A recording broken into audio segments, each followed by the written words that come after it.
Okay, so today I'm going to do the one in black, and again it's quite simple. Hold your hook by whatever means you have instead of fingers, because the nail polish tend to get into your fingers and fingernails. It doesn't look good for a fisherman with nail polish on a finger, so I like to use this to hold the fishing hook with. Okay, polish the hook is quite simple. You run through one time on the top of the fishing hook and one time on the bottom of the fishing hook. That's it. Quite simple. You can leave a gap by the hook eyes. The reason for that is later on you go to build the head of the super midge pupa over anyway, so you don't have to polish too close to the hook eyes at all. Just give it about 1/8 or so, then it should be okay. Okay, again this is the second time, and you keep going until 20 of them. Then the first one, like I said, I usually do 20 at a time, and after you finish the 20, the first one should be okay to polish the second coat anyway.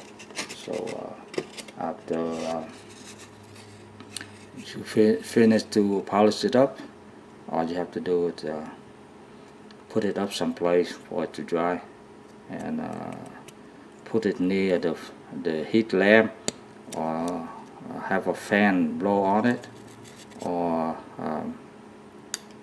you have blow dryer if you want it faster. Okay, so here I have I do some demo right here, a couple red, couple blue, couple yellow, a couple black, and then I'll finish tie them all, and I'll show you how to do it. Okay, so after you polish twice on your fishing hook and wait 5–10 minutes or so till it dry, like the one I have right here, and it completely dry. With this one I'm going to do with black color, and the reason I call it super slim Miss Pupa, because the body is nothing but two layers of thin nail polish on it. Some people do thread, but to me I think thread is still make it a little bit big, even though you can use the finest thread you have, but nail polish it make the body much slimmer. That is the reason why I call it super slim. Okay, and with this one I'm going to use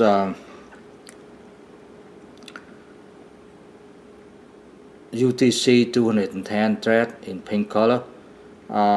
This one I like to because the body black, so I'm going to use the pink, red, hot pink color to make the rib stand out, and then the head of the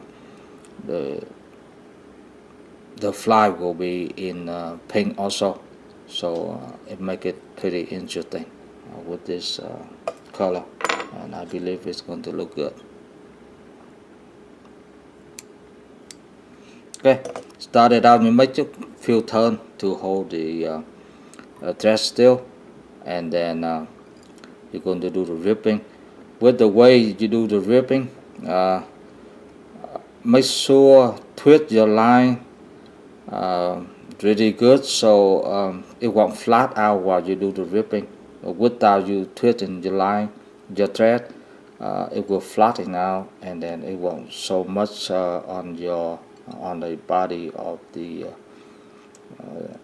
fly. So by twisting the thread, it will make the thread stand out much better. It opposite when you do when you do the head, you try to have it flat, so it doesn't show much of thread, bumpy thread. But on the ripping, then you need to make it stand out. So twist your thread as much as you can, and right here, when you do whip finish, you don't need a lot of turn, just one or two.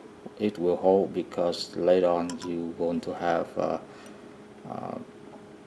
UV resin cover it up, will hold it pretty nice and tight, so you don't have to worry about it. Okay, basically now the rip is done. Now you want to build the head,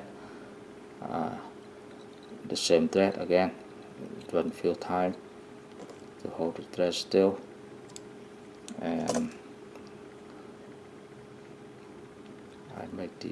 I cut it too far, need to trim a little bit more. Okay.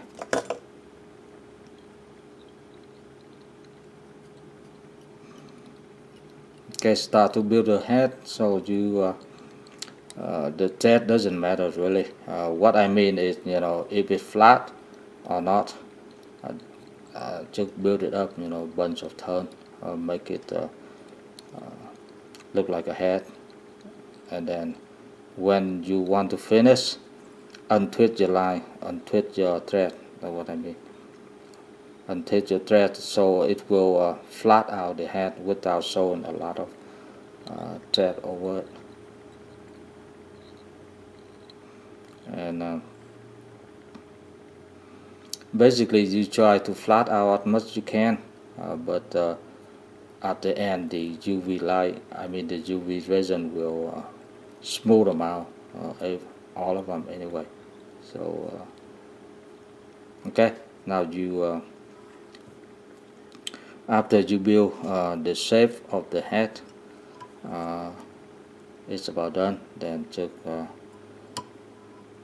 need few turn to hold the thread still, and cut off the tag, cut the thread off, and now you can apply the UV resin. And again, with this you don't have to put a lot on it, very slightly, because you just need a thin coat of UV resin on it. You don't have to make it super thick like some other flies you do before. So try to make them even by turn this around.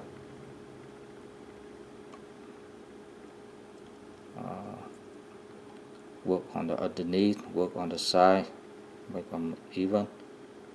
Especially put a little bit more of resin at the end, which is right here at the end where you tie the knot for the rib at. So give it a little bit more so it will hold, it won't come off when you fish. Okay, so basically that is done. Now you can heat up with the UV resin.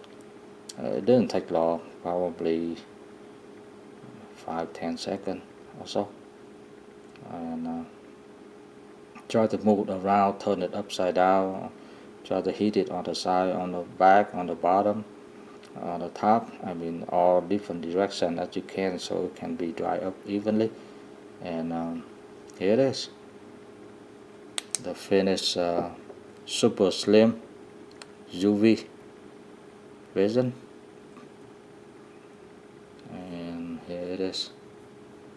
I don't know if you can see it well.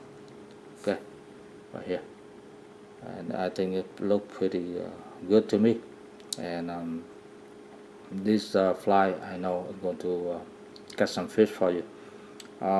Mainly I use this fly for steelhead, but I'm pretty sure sometimes I use this for panfish at bluegill, crappie, and they catch a lot of fish for me. So this could be work either way, as long as they are fish, this bait will catch. Okay, thank you very much for watching, and good luck with your fishing. Bye now.